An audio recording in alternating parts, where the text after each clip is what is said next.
अगर शादी की हल्दी कोई चुरा ले तो कहते हैं उससे ऐसा टोना टोटका किया जाता है जिससे कि दुल्हन ही नहीं बल्कि पूरा का पूरा खानदान अभिशाप का हिस्सा बन जाता है। ये घटना एक राजस्थान के छोटे से गांव की है, जहां पर एक नेहा नाम की लड़की की शादी हो रही होती है और उस घर में सबसे बुजुर्ग दादी जो होती हैं वो कहती हैं कि शनिवार के दिन हल्दी मत लगाना, और अगर बहुत ही ज्यादा इंपॉर्टेंट है तो तुम शनिवार की रात मतलब 12 बजे के बाद तुम ये हल्दी का रस्म कर सकते हो।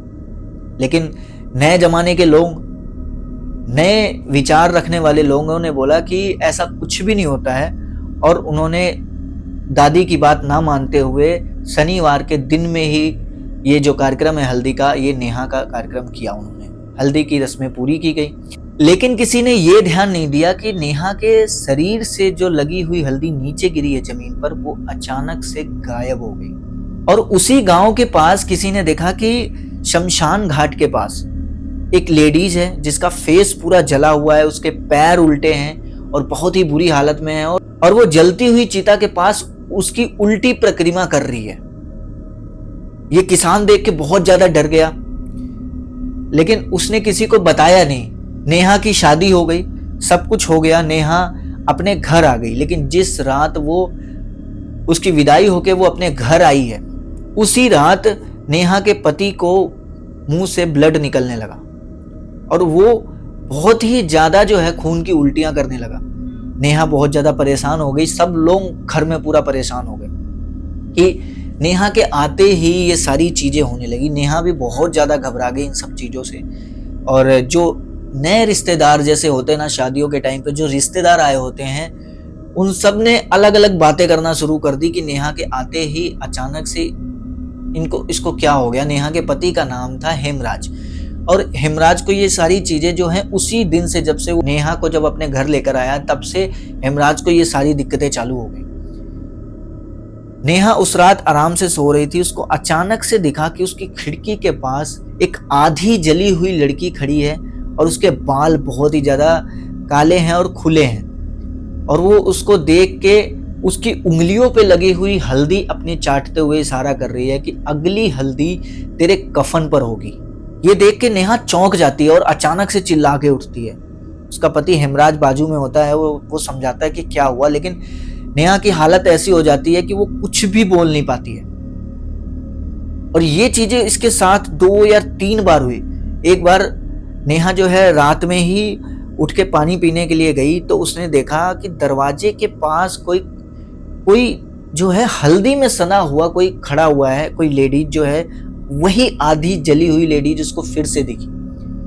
और इस बार नेहा ने चिल्लाया और उसके हाथ से जो है पानी का गिलास छूट गया, और सभी घर वाले बाहर आ गए और वो पूछने लगे। नेहा इतना ज्यादा घबरा गई कि वो जो है फर्श पर गिरी और उसकी उठने की हिम्मत नहीं हो रही थी, इतना ज्यादा नेहा डर गई थी।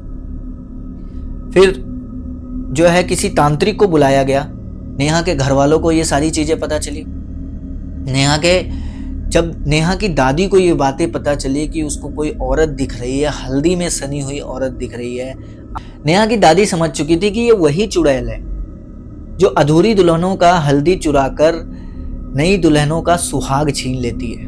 अब नेहा को ये सारी चीजें पता नहीं थी, तो उसकी दादी ने जब ये सारी चीजें उसको बताई कि मैंने मना किया था, शनिवार के दिन कभी भी हल्दी का प्रोग्राम नहीं रखना चाहिए। और ये सारी चीजें जब जानी तो उनके जो रिश्तेदार थे बहुत ही ज्यादा शर्मिंदा हुए कि हाँ शायद ये मेरी वजह से ही हुआ।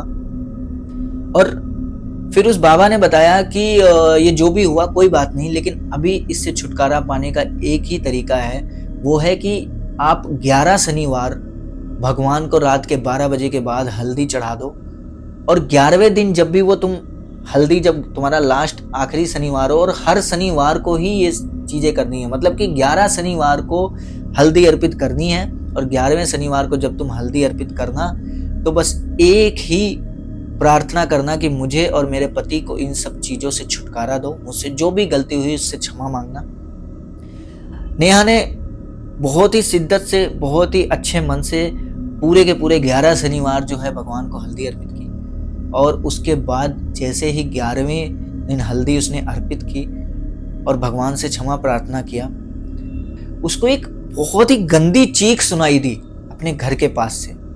और नेहा बहुत ही ज़्यादा डर गई। डर के वो जो है अपने पति हेमराज के पास सोने चली गई।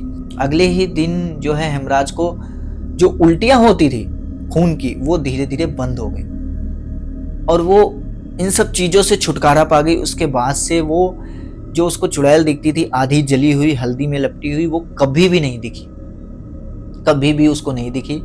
और सभी ने ये सारी चीज़ें मानी कि यार जो हमारे पूर्वज, जो हमारे बूढ़े बुजुर्ग जो भी चीज़ें कहते हैं वो बिना किसी वजह के नहीं कहते हैं। इसीलिए हमेशा हमें उनकी बात माननी चाहिए। ऐसे रस्म रिवाज जो भी होते हैं, ये सारी चीज़ें अगर हमारे बड़े बुजुर्ग कोई बात कहते हैं तो उनको माननी चाहिए, उनको समझनी चाहिए कि वो सारी चीज़ें क्यों कह रहे हैं। आजकल बहुत से लोग ऐसे हैं जो नए विचार के हैं, जो सोचते हैं कि यार नहीं, दिनों में क्या रखा है, सारे दिन एक जैसे होते हैं। नहीं भाई, दिनों में बहुत कुछ रखा है, हर दिन अलग अलग होते हैं, हर दिन हमारे साथ कुछ ना कुछ नया होता है। तो जाहिर सी बात है अगर हमारे बड़े बुजुर्ग कोई बात कहते हैं कि, और खासकर ऐसी रस्मों में जो हम एक नई जिंदगी शुरुआत करने जाते हैं, हमारी जो शादी वगैरह जो भी होते हैं, तो ये सारी चीज़ें जो होती हैं शादी के बाद आदमी औरत अपनी एक नई दुनिया जीते हैं। तो उसके लिए अगर हमारे बड़े बुजुर्ग कोई बात कहते हैं तो उन रस्मों को, उन रिवाजों को हमें बड़े ही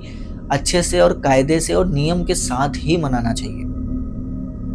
तो आज की स्टोरी मेरी यही थी। बाकी इस स्टोरी में कोई गलती हुई हो तो मुझे माफ़ करना।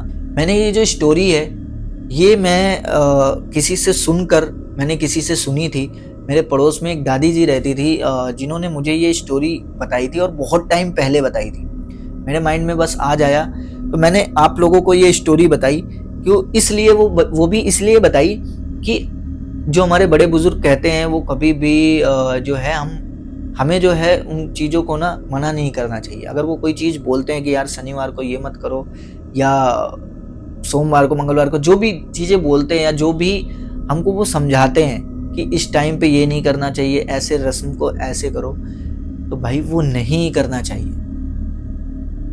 इसलिए हमेशा हमें अपने बड़े बुजुर्ग की बात माननी चाहिए और हर रस्म, हर रिवाज को अच्छे से पालन के साथ कायदे से निभाना चाहिए। तो आज की वीडियो में बस इतना ही। बाकी कोई भी अगर आपको इस कहानी में प्रॉब्लम हुई हो तो उसके लिए मुझे माफ़ कर देना। बाकी कमेंट सेक्शन में ज़रूर बताना मुझे। और वीडियो अच्छी लगी हो तो वीडियो को लाइक ज़रूर कर देना, चैनल को सब्सक्राइब कर देना, वीडियो को शेयर कर देना अपने फैमिली मेम्बर्स के साथ, ये बात जो भी है हमारी, और वीडियो को हाइप ज़रूर कर देना। जय महाकाल।